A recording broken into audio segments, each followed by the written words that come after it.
Proceeding onwards, I just uploaded my own take on what my mom wrote to me, and I uploaded in the previous video, or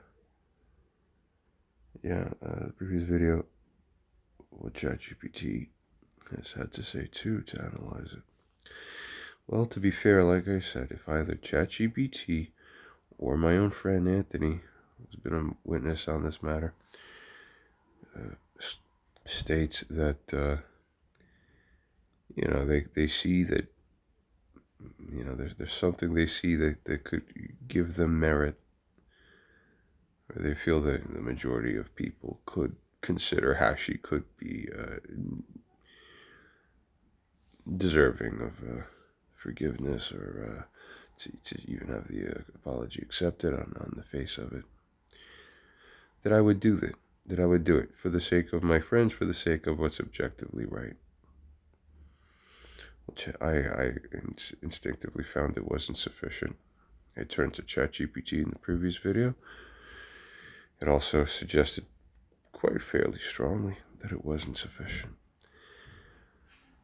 So Anthony actually, very, very impressed. I didn't even strictly tell him I uploaded the video already, but I guess he happened to take a look at my channel and find it even before I alerted him formally to the video. He already knew what I was looking to have done, and he took the time to watch the whole thing. 4 hours. I really appreciate it, and he did it so quick. And he wrote this email back to me to let me know what he thinks, so that it could be clear, so that there isn't any confusion about it. I'm imagining or understanding that this is someone who considered the situation as how he perhaps would feel, I think, if he were in the similar shoes. If his own mom had been doing something like this and ended up causing this kind of issue, if he's in the position, does he feel that he, by his own sense of right and wrong, and by his own instinct, that someone like that would deserve the easy, free out? I don't know. Let's find out. He writes here and states,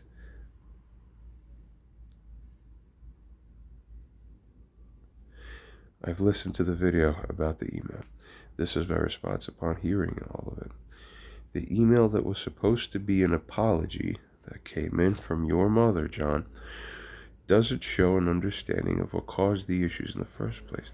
I didn't even really, as a side note, I didn't even really ask Anthony to stick to any specific point issues. I told him generally that I was going to upload a video eventually soon, and all this, but so this is really just a free, genuinely free expression of what it is that he's just saying from the gut right here. So let's see. He goes on furthermore to given that this is his first impression, his first sense impression, the thing that sticks out to him the most. It's supposed to be an apology, he writes. Funny words, right? He doesn't even call it an apology. He didn't say the apology from your mom doesn't show an understanding. He says the email that was supposed to be an apology. It's not actually an apology. Think about that. That's very interesting, and he's right. So, yeah. One glaring issue, he goes on to say, is that she doesn't pick up on, in Anthony's opinion, is that she'll simply take unilateral actions, often with no consideration or thoughts on how it would affect you, the one in your position, John, or she doesn't consider how you'd feel about it. As a side note, we know that this sadly strongly correlates with a certain personality disorders, and that only people who have cluster B style, narcissistic style personality disorder traits or disorder behaviors themselves as the condition officially, they're the only ones on earth who do that. They're the only ones on earth who are capable psychologically of disregarding other people's boundaries. It proceeds here to state that then, after the action of hers is taken by her, and you, John, you're rightfully upset about it. Thank you. That's important. So he acknowledges, he says, dude, if even a substantial proportion, like if a substantial proportion of people in your shoes would be upset about it, no one could argue that you have the right to be upset about it. Human nature. Well, he proceeds and says, then, after she does take that action, after you become rightfully upset about it, then she's confused about why you're upset. Yeah, I know. I've lived this nightmare my whole life. It goes on to state here. And she furthermore is confused about why, because she felt that she had good intentions. I know. Women tend to use this a lot more than men. But my mom uses it way more than anyone ever should. Proceeding, he remarks here, states that thinking, I skimmed through this a little bit, but I didn't read super close. Okay, I am now. Goes on to say here, thinking you have good intentions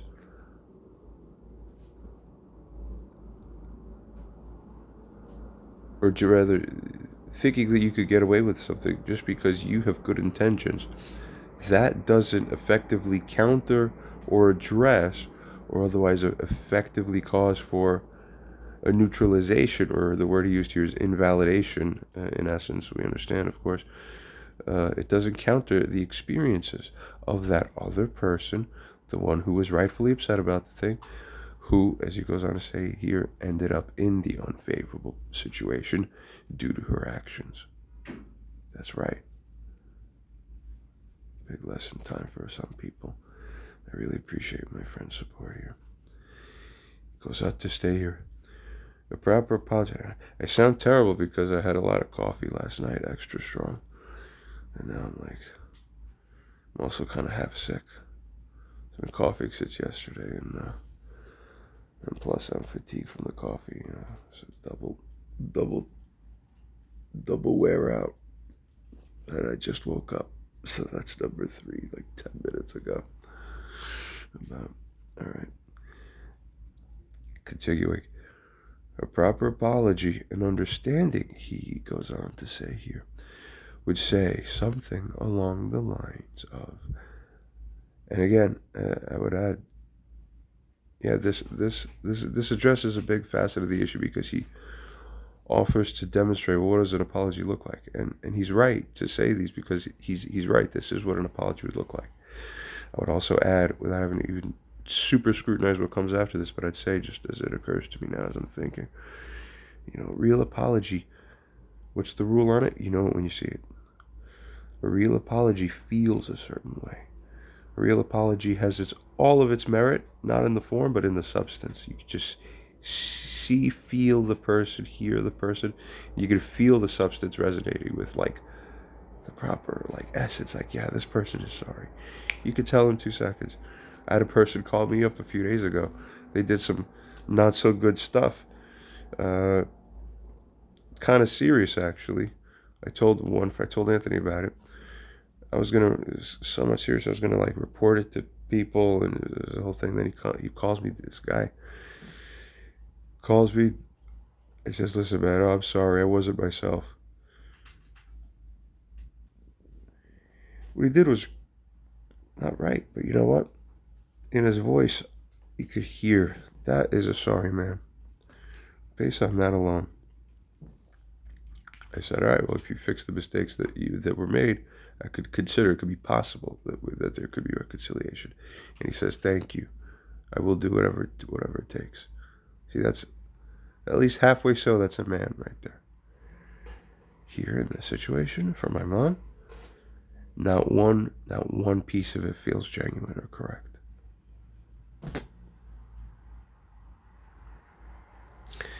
So they feel a certain way. But Anthony, for now, addresses the form of an apology, which is also very important. If my mom were to start copying the form, well, would that have the effect of, oh, now I'm sorry on the inside? Remember, form comes from substance. Substance is first. So, in one way, I'm almost concerned. I'm like, We don't want to train my mom to be a chameleon too effectively. We still will feel that there's no soul in it, but she'll just become more adept at like synthetically wearing the chameleon's form, that it will just be more dissonant and jarring to anyone who has to hear it. It does become less dissonant and jarring. It becomes more so. She becomes better at using the words of form. That's what I'm saying. Don't get great at using words and form. Get great at connecting with the God essence, having the correct substance. The form comes naturally. Like Christ said in the Bible in the New Testament, do not plan what you're going to say. That's going to come to you at the right hour where the words are going to come out. The Spirit is going to speak through you, and the words will be with it, whatever they need to be. You don't plan these things. There's no correct form. The correct thing is a substance. Which makes sense here when applied. But Anthony states that proper apology and understanding would say something along the lines of, look, I'm sorry I've acted that harmful way, including acting unilaterally, which means acting without considering what it is that you want. Sorry I have acted that way in the past. And I'm sorry for how that affected you and how that broke your trust. Because you actually need to be sorry for those things in order for it to even occur to you naturally or instinctively for you to say a sentence that way. We saw no such sentence from my mom in that whole email. Proceeds onwards to state, going forwards, furthermore, I will look to either run ideas by you first or try to work together to find a solution. Yeah, if my mom were to say this and include this, that would make the whole email very slightly better. Because he's right. Something that has this form would be definitely better than any of the form that was included in the current email. It's true. Anthony then furthermore addresses, I think, what is very key and important here, the substantive side, or at least the important aspect of it. Where he says here, then, John, I'd assume some self-reflection if I were her. To actually go to the mirror and look and say, what did I do? I did this. How can I be different? Why did I fuck up? Me as the mother. Then I'd assume some self-reflection of how I would change this behavior so that if I promise something new, first of all, I should make the promise, and second of all, the promise should be based on something real, a real internal change that parallels the outward form of words. Because from my own perspective, I'm tired of false, fake promises. Literally almost everything my mom ever gave her word on that she would change after she did the wrong thing, she completely disregarded the words that were put after. Sick. And he goes on to say, and I would change the certain actions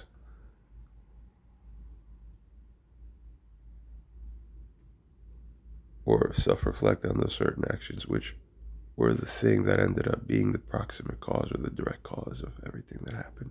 Everything, as he says, that has caused this. He further remarks, it says, look, offering food or services has been repeatedly tried by her and has been rejected. So what stands out not just as a surprise to me, but as a surprise to her, she doesn't learn very quickly, it seems. He says, look, the same thing's being tried again.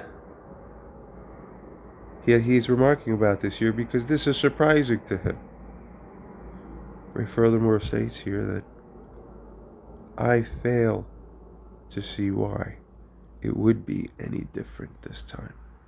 That's his way of saying, if he doesn't even consider how or why it could or should be any different, why is she trying this? It would therefore only be seen as offensive.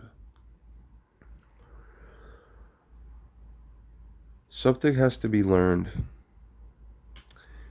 There has to be some behavior that's changed, he says.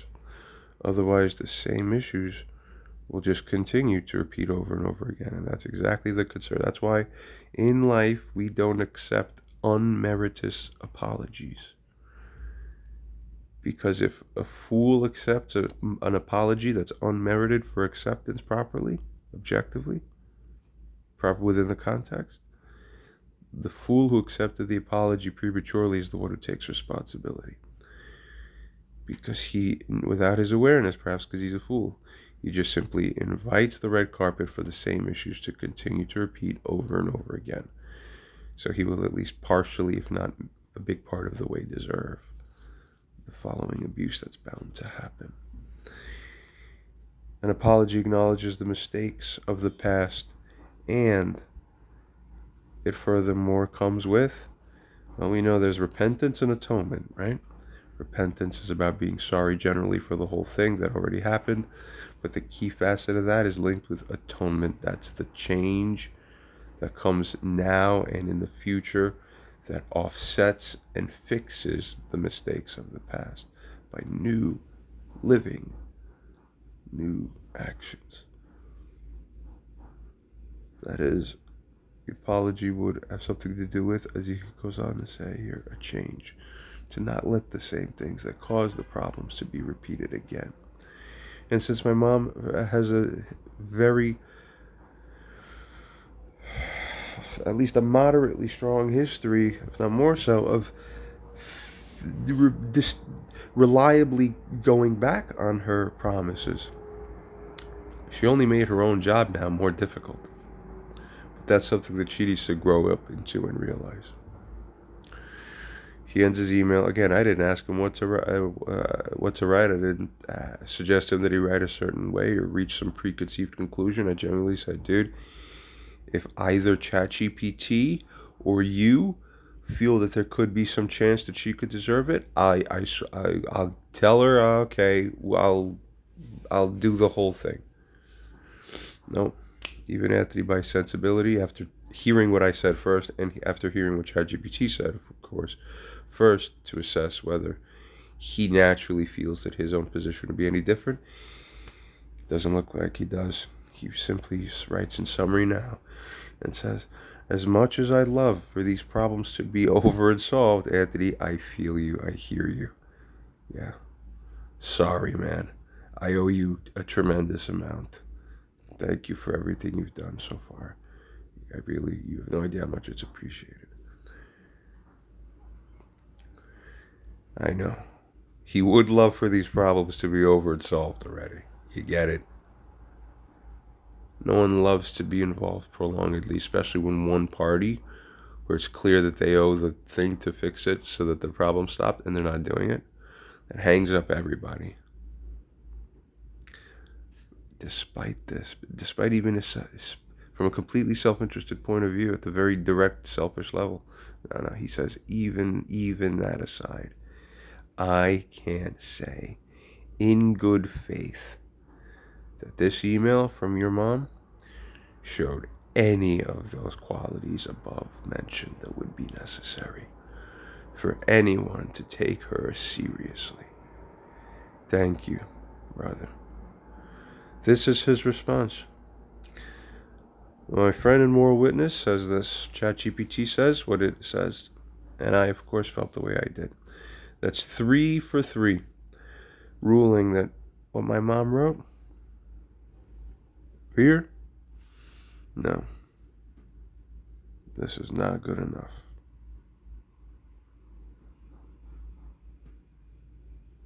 Really, I'm going to read this one more time so that it could just sink in, finally, like how this really comes off to people in my position. Hi, I'm writing this email to you. I think it's about time for us to move forward this reconciliation. It has been over 1 year and not much progress in this matter because of differences in our views and opinion. I decided to move forward and ask you to accept my apologies for everything, whatever in your opinion I did wrong. Can we move forward now from all these disagreements? Now we will try to restore the relationship, okay? You need all the help you can get urgently. Go ahead, I want you to imagine being in my position, having someone talk to you like this. I don't see any progress being made. That is sad, huh? It is sad how you're not making any progress. That's sad. What's wrong with you, huh? There are a lot of making mistakes, see? Yeah, she sounds real sorry, right? If we can't get over them, nothing will be solved. This will be the worst thing for us. This will signify the end of our relationship. Yeah, she sounds so sorry here. We should do the opposite. Work hard to heal the relationship, not the opposite. We could put all these negative experiences behind us. Start fresh this coming new year. Also, many things change. You should be up to date to see what's going on. That's why I tell you should be accepting, because I tell you that you should be up to date here to do what I tell you here should be done for you to do. I recently found a therapist specialized helping people brain injuries. She's very, see how nice I am? It's about me. It's not about you. It's about me. Even when I'm apologizing, it's about me. She could help you to get the services you need, so let me bribe you to do what I want you to do. That's the only way I know how to operate. I don't know anything about actually being sorry. I know about transactional relationships only. See, if I put food and house shelter over your head, so I did everything I need to do. Good transactions.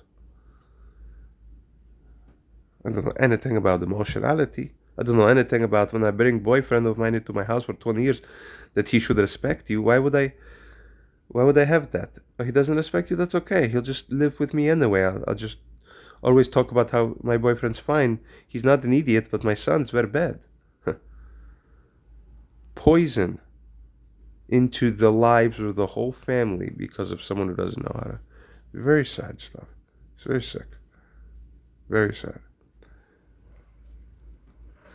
She goes on to say, she'll talk to me, give me all the information needed to move in the right direction, getting help. Right now I'm waiting for confirmation, Medicare insurance. I got a couple of therapists before, they just waste my time. But I keep thinking that, you know how I am, if I see the sign that something's not working, I never take the hint, so I just keep trying over and over again because I don't know how to realize. Don't know how to read the situation. My question to you, though, is are you ready? You're supposed to say yes. Do what I say. You're my puppet, remember? If the answer is yes, then I will let you know what needs to be done. I will let you know. I will know this week. Then Christmas is coming, so, I won't do Vigilia, but you're interested, then we will do what I think we are supposed to do. So that's why you should do it, because I think it's time now. I think it's time. That's why it's fine. If you don't want, it's okay. But we're not ready to go to each other's apartments yet. I'm very sorry. Sorry how? Sorry that we cannot go into each other's apartments yet. That's how sorry I am. Ha ha ha ha ha. That makes sense for me to tell you here, because I just, this is again so cluster B psychopathic like. It's like, I'm sorry, please forgive me. No, I don't even see the words please forgive me. Just accept my apology. Well, I don't think we're ready to go to apartments yet. Absolutely, like American Psycho movie, if you've ever seen that. Okay. We could always be in touch. We'll help each other. Yeah. It doesn't matter that everything I ever touch turns not to gold, but turns to shit for you in your life. Every single thing I make contact with by touching, it just disintegrates. The rats. I will still help you. Come on, accept my help. Let me be involved more, even though I'm poison everywhere I go in your life to touch it. This could be the first step. Also, if you need anyone to clean your apartment, I know you told me not to bring these things up to you. I don't care. I'll do it anyway, because I'm your mother. Get it? That means I do whatever I want. So I'll purposely tell you, even though you told me not to do it, I'll do it again so I can show you how I'm in control. I don't honor you. And she wants me to forgive her. Huh? Absolutely nonsensical. I'll send you someone this week. Let me know if you accepted it now. This apology. You should be open to moving forwards. We'll do it gradually. That will work. So remember, once you get help, it's all about you getting help. You gotta feel better. Then we'll fully restore the relationship. Oh, yeah. Not until I say it cannot be restored until you do what I say, remember? This will take some time. It will happen how I say, because I dream that my idea is how world works. Don't forget you're my son. That's why I want the best for you always. As this email clearly says that it's all about you, except it's not. It's all about me. This will never change. I know. Help me, God. Yeah, he should help you.